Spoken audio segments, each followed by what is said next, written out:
모셨습니다. 더불어민주당 최민희 전 의원 나오셨습니다. 어서 오세요. 안녕하세요. 불굴의 희망 최민희입니다. 네, 미래통합당 이준석 전 최고위원도 나오셨습니다. 안녕하십니까? 안녕하세요. 이준석입니다. 예, 마스크 쓰셔도 되고요. 갑갑하시면 판단하에서 이제 오전에는 또 착용하고도 방송하시는 분들도 꽤 계시더라고요.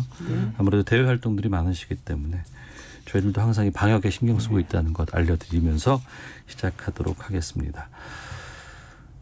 다시 코로나19가 이렇게 우리 중요한 이슈로 다가올지는 몰랐습니다. 광복절 광화문 집회 또 전광훈 목사에 대한 책임론이 지금 정치권에서 뜨겁습니다. 민주당은 통합당에 책임이 있다 이렇게 주장을 하고 있고 통합당은 당과는 무관하다 이렇게 반박을 하고 있는데 정치권의 목소리 듣고 두 분과 말씀 나누도록 하겠습니다. 공책임한 광화문 집회 같은 것들을 계속 방치하고 참여할 것인지에 대한 입장을 명확히 밝힐 것을 강력히 촉구합니다. 전광훈 목사에 대한 입장을 분명히 밝히고 전광훈 목사를 비호한 당내 인사에 대해 엄중한 책임을 물어야 합니다. 우리 국민들이 민주당의 처사에 대해서 굉장히 유치한 사람들이구나 이렇게 생각합니다. 즉, 할 일이 없어서 우리가 주최한 것도 아니고 참석을 독려한 것도 아니고 마이크를 잡지도 않은 건데 여당이 그렇게 공세하나? 억지로 엮으려고 하잖아.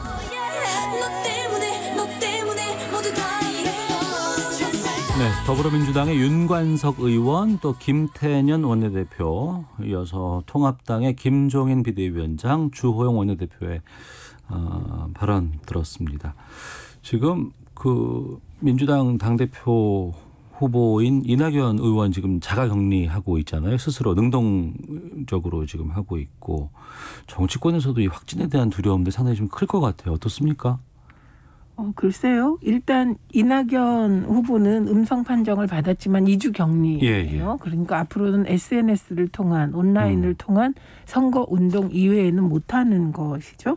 근데 저는 그 미래통합당이 그냥 책임이 있어요. 왜냐하면 광화문에 집회가 여러 개 신고되어 있었는데 법원이 허가를 한 집회가 2개였어요. 그중에 하나가 민경욱 전 의원이 집회 신고를 한 집회예요.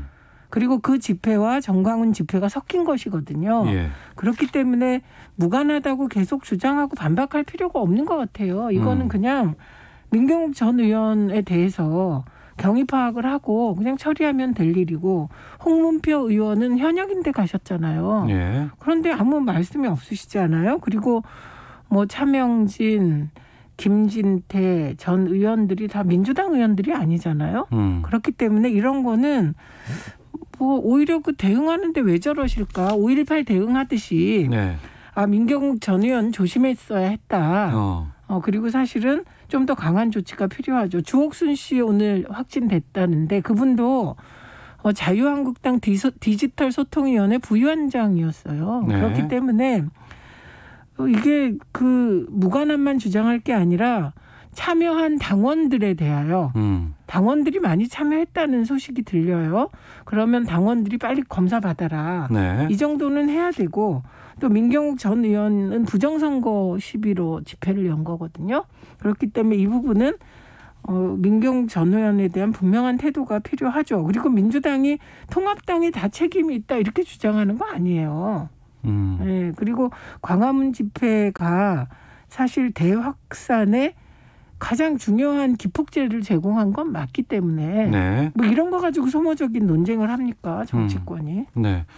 이준석 전 최고위원께서 말씀해 주시죠.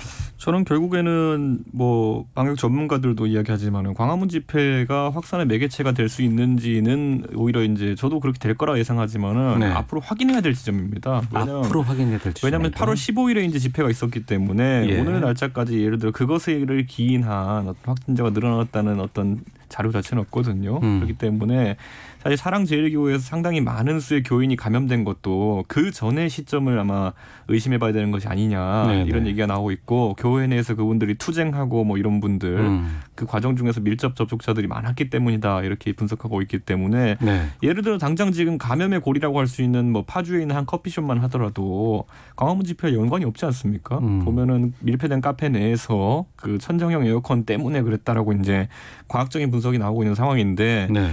저는 뭐 지금 시점에서 주호영 원내대표 같은 경우에도 그 집회 자체가 잘못되었었다라고 이제 언급을 했거든요. 네네. 그렇기 때문에 거기에 대해 가지고 뭐 동조하는 인원도 없고 당장 지도부 입장에서는 뭐 과거의 황교안 지도부와 다르게 선을 그은 어떤 집회이고 네. 아까 최민희 의원님이 언급하셨던 부정선거 담론 같은 경우에도 보시면 알겠지만 뭐 저희 정당 내에서 그에 동조하는 인원수는 굉장히 적습니다. 네, 그렇기 때문에 그게 정당의 정체성에 어떻게 귀속된다는 생각을 하지 않기 때문에 뭐 저는 한편으로는 대통령께서 어쨌든 코로나 극복을 위해 가지고 여야 영수회담 성격의 회의를 제안하시면서 예. 또 일부 여권 인사들 같은 경우에는 코로나라는 어쨌든 역병의 확산에 대해 가지고 야당이 책임이 있다라는 식으로 억지로 씌우려고 하다 보면은 저는 그 대화의 진정성이 있다 보기 어려울 수도 있습니다. 때문에 지금은 대화의 국면을 마련하려는 와중 속에서 여야 정쟁을 이걸 몰고 가지 않는 것이 참 중요하다. 네. 저는 이렇게 보고 저는 예를 들어 아까 언급했던 것처럼 그 광화문에서 있었던 그 집회 사실 작년에 있었던 8월 15일 집회 굉장히 고무돼가지고 그렇게 정광훈 목사 등이 이제 개최한 것으로 그 참여한 것으로 보이는데 네. 뭐 앞으로는 이 강경 보수의 어쨌든 이런 집회라는 것에 대해 가지고 하태경 의원이 그랬던 것처럼 강한 목소리를 당해서 낼 필요가 있다는 말에는 공감합니다. 강한 목소리를 내야 한다. 더 이상 이제 사실 저는 몇만 명이 모이냐 이런 것들에 대해서 의미를 부여하는 것은 사실 무의미하다. 예전에 뭐 보수가 집권하고 있었을 때도 보면은 사실 진보 진영에서 거꾸로 그때는 뭐 여러 가지 이슈를 다 모아가지고 민중 총궐기 이런 집회하면서 10만 명 모이고 20만 명 모이고 이렇게 했다고 홍보를 했지만은 네. 사실 그것 때문에 저는 박근혜 정부가 무너졌다고 보지 않습니다. 결국에는 최순실 사태라든지 내부의 모순 때문에 무너졌다 보기 때문에 결국 보수의 유권자들도 지금 봐야 되는 것이 뭐 그렇게 집회를 하고 조기 결전론, 그러니까 조기에 뭔가 문재인 정부에 대해 가지고 타격을 입히겠다는 생각으로 자꾸 이제 그런 행사를 개최하고 하는 것 같은데 그보다는 담담하게 좀 임해야 되는 것이 아닌가 네. 그런 생각을 합니다. 예. 이게 팩트는 팩트인 거예요. 정광훈 목사를 극우 보수의 아이콘으로 만든 것은 자유한국당입니다. 네. 그리고 자유한국당이 미래통합당이죠. 네, 그래서 그러면 과거에 그런 행태가 잘못됐다 인정하면 되고 네. 그리고 민경욱 의원에 대해서 저렇게 방치하는 것은 저는 그 매기 하나 풀어놓고 보겠다 이런 심리 아닙니까? 그래서 민경욱 의원의 선거 부정 담론에 대해서도 따끔하게 그 당 미래통합당 입장에서의 뭔가 조치가 있어야 한다고 생각을 해요. 네. 그리고 지금 그 물타기를 할 게 있고 안 할 게 있다고 생각하는데 미래통합당이 예를 들면 스타벅스에서 그 에어컨 바람으로 인하여 감염된 숫자가 있고 지금 사랑제일교회를 통하여 광화문에서 이미 광화문 집회에 참석했던 할머니가 손자 손녀를 감염시킨 예가 나오고 있습니다. 그리고 전문가 모두가 저는 아까 전문가들이 안 그런다고 하셨는데 모든 전문가가 광화문 집회를 우려했지 그 단 한 명의 의사가 얘기했다는 거 아닙니까? 야외에서는 감염이 안 된다. 근데 그것도 틀린 얘기였잖아요. 그래서 그냥 사실을 인정하고 그리고 민주당도 예를 들면 미래통합당의 민경욱 전 의원이나 뭐 김진태 전 의원이나 홍은표 의원이 나갔다고 해서 광화문 집회 집회 신고가 김종인 위원장 이름으로 된 게 아니잖아요. 그렇기 때문에 미래통합당에게 전적인 책임이 있다. 이렇게 얘기하나요? 그건 그렇게 얘기하면 틀린 얘기고 그러나 사실 앞으로도 정광훈 목사나 사랑제일교회 쪽에서는 계속 이런 행태를 할 거 아닙니까? 그럼 보다 분명한 선긋기.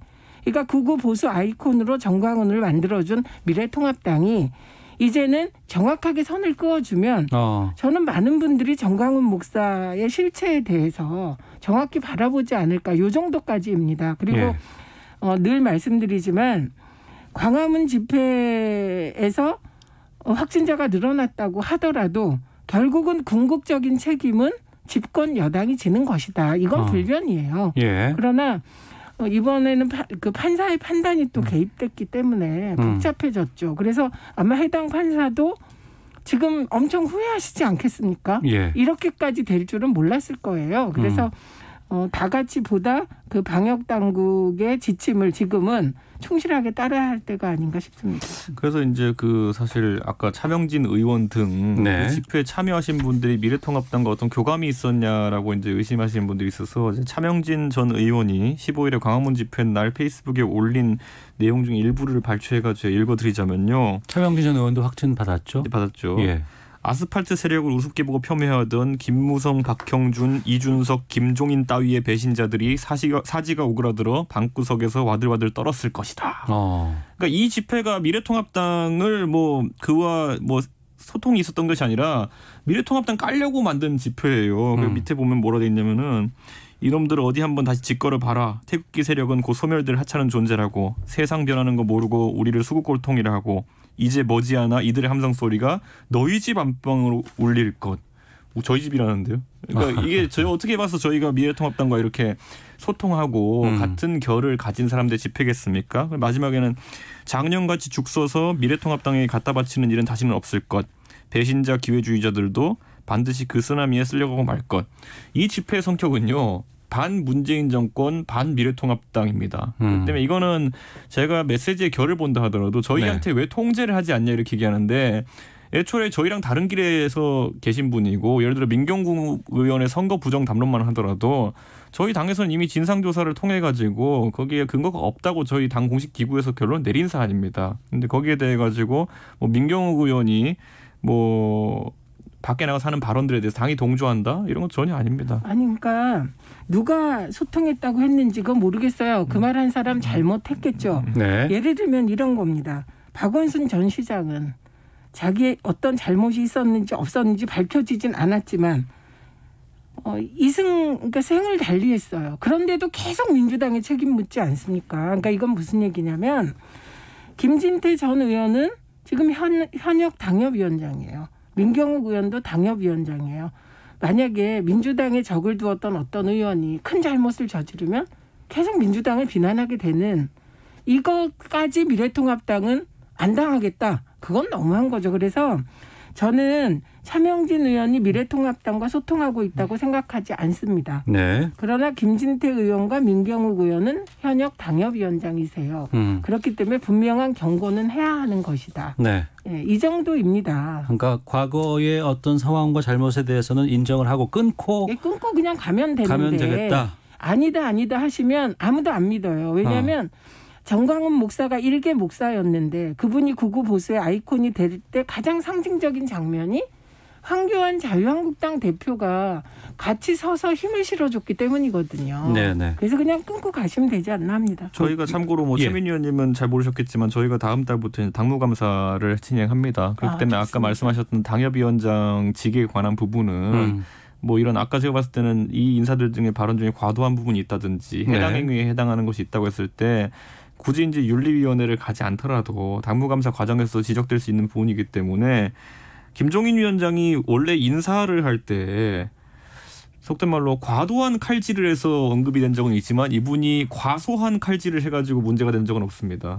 저는 이 부분에 대해서 속단해서 언급하긴 그렇지만은 이번 5.18 문제에 대해 전향적인 발언을 하신 것과 더불어가지고 선거 부정 담론이라든지 아니면 일부 강경 보수가 이야기하는 음모론들에 대해서도 굉장히 엄정한 잣대를 들이밀 것이다 이렇게 봅니다. 알겠습니다. 자연스럽게 그럼 그쪽으로 좀 넘어가 보도록 하겠습니다.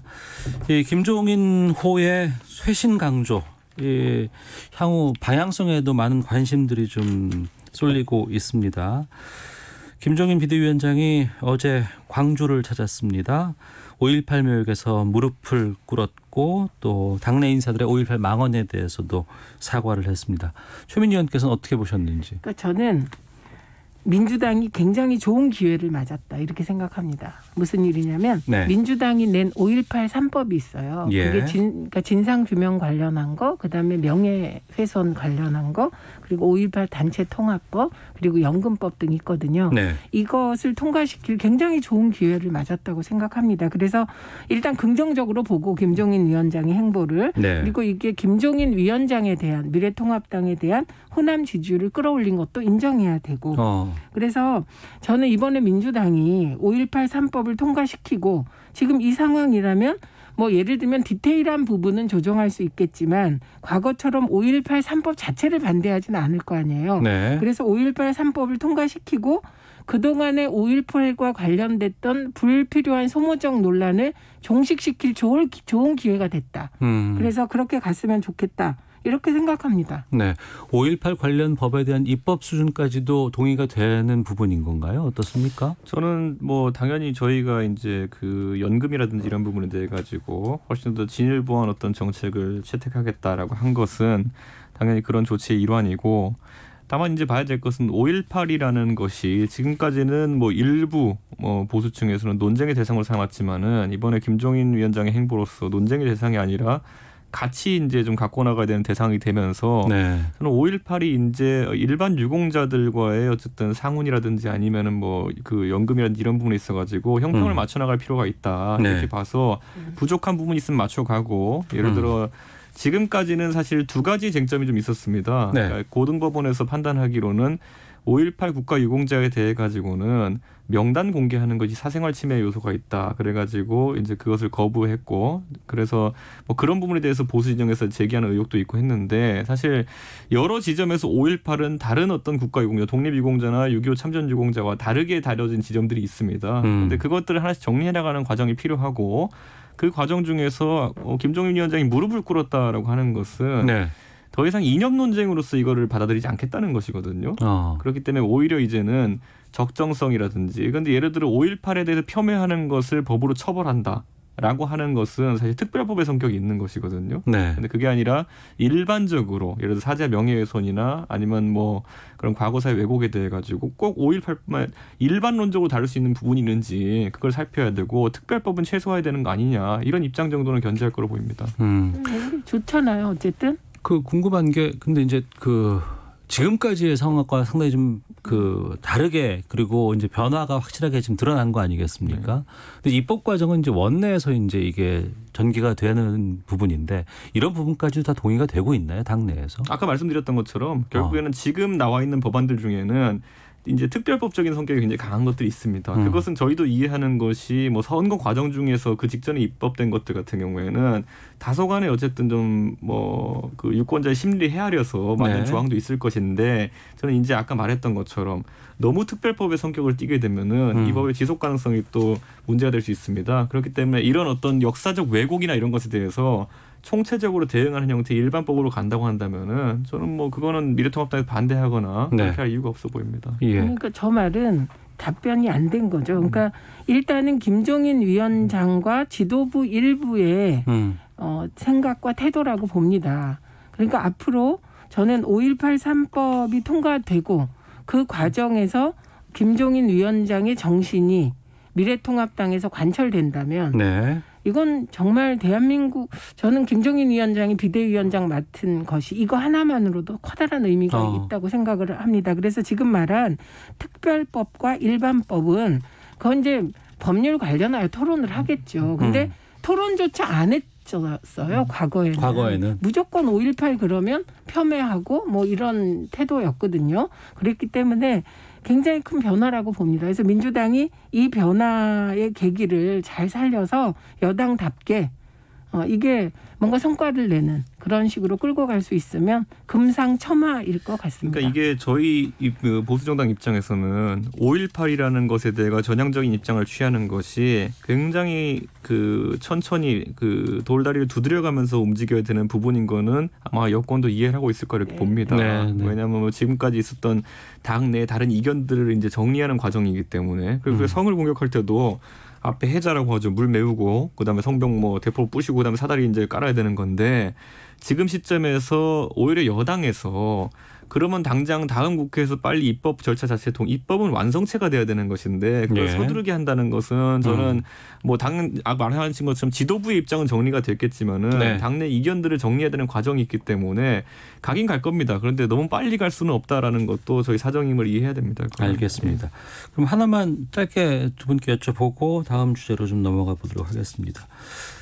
그 여야 대표 회동, 청와대와의 회동, 이거는 어떻게 전망하세요? 그거 여야 대표 회동 아니고요. 대통령과 김종인 위원장의 단독 회동이냐 아니냐만 남은 거예요. 그리고 이미 홍준표 대표와 한 번 단독 회동을 한 적이 있기 때문에 저는 뭐 회동 형식 때문에 뭐 깨지고 이럴 것 같지는 않습니다. 다만 의제를 정함에 있어서는 저 개인적인 바람은 1. 코로나19 극복, 그다음에 두 번째는 부동산과 관련한 미래통합당의 적극적인 대책. 지난번에 왜 서울 100만 호 공약, 공약이 아니라 서울 100만 호 대책 발표한 적이 있거든요. 누가 얘기했는데 그런 것에 대한 구체적인 플랜, 이런 것을 얘기하고 대안을 제시하는 그런 의제 설정을 잘 조율해서 만나면 좋겠습니다. 그리고 다른 당과도 만나야 되고, 지금 청와대 입장에선 가장 신경 쓰이는 게 여당이겠죠. 여당 대표는 제외하고 야당 대표만 만나면 여당 대표 사실 기분 나쁘지 않겠습니까? 그러니까 그런 부분까지 미리 조율해서 뭐 김종인 위원장 만나고 여당 대표 만나고 그렇게 해도 되지 않을까? 그래서 형식에 구애받지 말고 좀 그 실질적인 대화가 됐으면 좋겠어요. 제가 봤을 때는 이 전장을 정하는 것에 대해 가지고 대통령께서 상당히 뭐 경제로 전장을 좁히자는 의견에 통 크게 합의해 주신다면은 아마 형식은 크게 문제가 되지 않을 것이다. 저는 이렇게 보는 것이, 사실 제가 정치 토론으로 박지성 선수를 이길 자신 있는데요. 그 승부차기로 이길 자신 없습니다. 그러니까 이게 영역이 이제 자기 전담 영역이 있는 거거든요. 그런데 그 김종인 비대위원장 같은 경우에는 경제가 주 무대 아니겠습니까? 코로나19로 이제 선제안하게 된 것은 뭐냐면은, 사실 코로나에서 두 분이 모여가지고 무슨 보건 방역 얘기하시겠습니까? 뭐 결국에는 코로나로 인한 후폭풍을 어떻게 경제적으로 완화할 것이냐 이런 부분일 텐데, 이 부분에 대해서는 대통령께서 아무래도 전문 분야가 아니기 때문에 둘이 1대1 토론을 하게 되면은 야당 쪽의 의견을 많이 듣고 수용하는 부분이 많을 것이다, 이런 예측이 가능한 거기 때문에 저는 대통령께서 그 아이템을 받아들이신다는 것만으로도 저 같은 사람도 강력한 협치의 의지로 받아들일 수 있습니다. 그렇기 때문에 저는 의제 설정이 있어가지고 뭐 굳이 삿바 싸움까지 할까 모르겠지만 대통령께서 좀 통 크게 합의해 주신다면은 저는 아주 좋은 회담이 될 거라고 봅니다. 알겠습니다. 각설하고 최민희 전 더불어민주당 의원, 이준석 미래통합당 전 최고위원과 함께하고 있는데요. 헤드라인 뉴스 듣고 기상청 교통정보센터까지 갔다 와서 다음 주제로 말씀 나누도록 하겠습니다. 본부. 네, 각설하고 최민희 더불어민주당 전 의원, 이준석 미래통합당 전 최고위원과 함께하고 있습니다. 민주당 전당대회가 8월 29일입니다. 이제 열흘 딱 채 남지도 않았네요. 당대표 또 최고위원 후보자를 가운데서 이제 뽑아야 되는데, 잘 흥행도 지금 여러 가지 상황 때문에 쉽지 않은 것 같고, 게다가 지금 이낙연 당대표 후보가 자가격리 상태에 있습니다. 저희 시사본부에서도 이 최고위원 후보자 관련한 릴레이 인터뷰 지금 계속 진행해 오고 있는데, 최고위원 3명의 후보자들이 진단했던 민주당의 위기 좀 듣고 두 분과 계속해서 전당대회 상황 말씀 나누도록 하겠습니다. 민주당에 대한 지지자, 지지하시는 국민들, 당원들도 굉장히 걱정이 큰 것 같습니다. 부동산 정책 이런 것들이 계속 좀 혼란을 겪으면서, 그리고 그 이후에 고위공직자들에 대한 들이 제대로 대처를 못하면서 더 그것을 증폭시키지 않았는가 싶고요. 부동산 문제가 가장 큰 이슈이고요. 그리고 민주당 지지율에는 기존에 보더라도 이 남북 관계의 어떤 교착 상태가 길어지면 지지율이 떨어지고 화해 무드가 조성이 되면 지지율이 올라가고 하는 현상은 최근만이 아니고 문재인 정부 출범 이후에 지금 지속적으로 영향이 나타나는 것 같아요. 이게 국민의 마음이 우리 민주당에 떠나간다 이런 표현을 하시는 분도 계시는데, 그거는 사실이 아니고 이제 국민들이 민주당에 대해서 되게 엄격하게 바라보고 있다. 그 최근에 악재도 여러 가지 있었잖아요, 민주당에. 뭐 이런 영향도 좀 있을 거고요.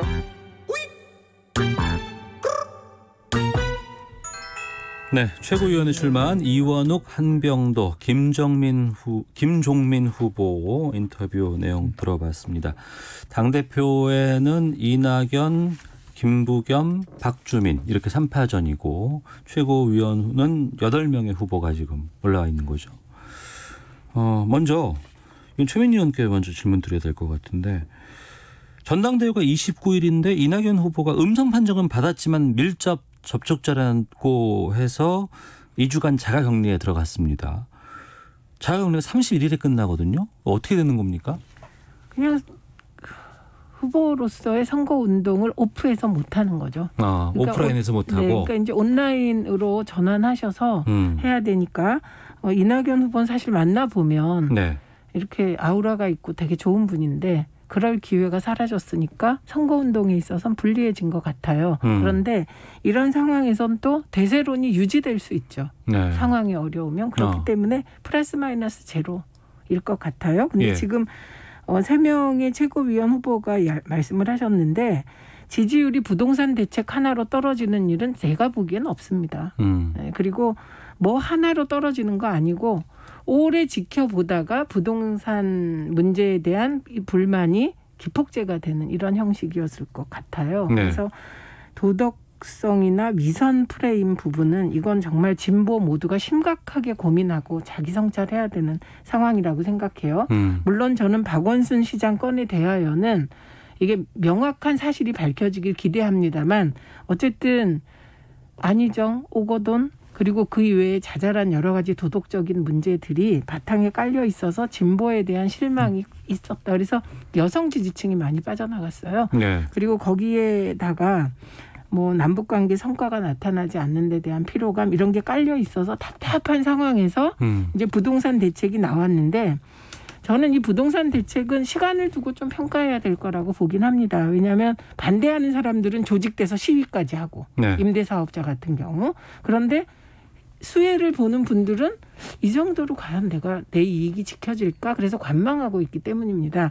그래서 이 부분은 기폭제는 되었지만 조금 지켜봐야 된다 이렇게 봅니다. 그래서 중요한 것은 진보 전체가 자기 성찰을 해야 되는 부분도 있고 그다음에 정부로서 개혁 정부로서 성과를 내야 하는 부분도 있고 네. 그렇기 때문에 이거는 위기는 위기이죠.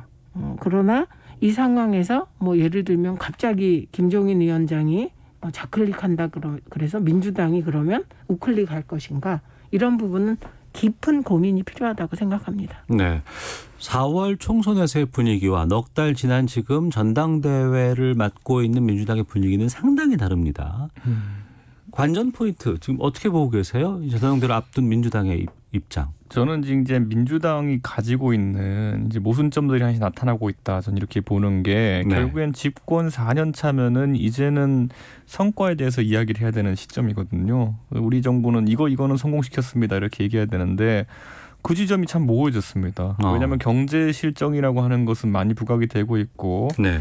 그리고 저는 부동산 정책 같은 경우에는 지금까지 뭐 정권 초기부터 수십 차례 대책이 나왔지만은 결국에는 안정시키는 데 실패했다는 것이고 방역 같은 것도 초기에는 사실 K-방역이라는 이야기를 하면서 자화자찬식 메시지가 많이 나왔었는데 그에 대해 가지고 이제는 사실 이게 1년 이상 지속될 수 있는 방식이냐에 대해 가지고 근본적인 회의론이 나오는 지점도 있고요.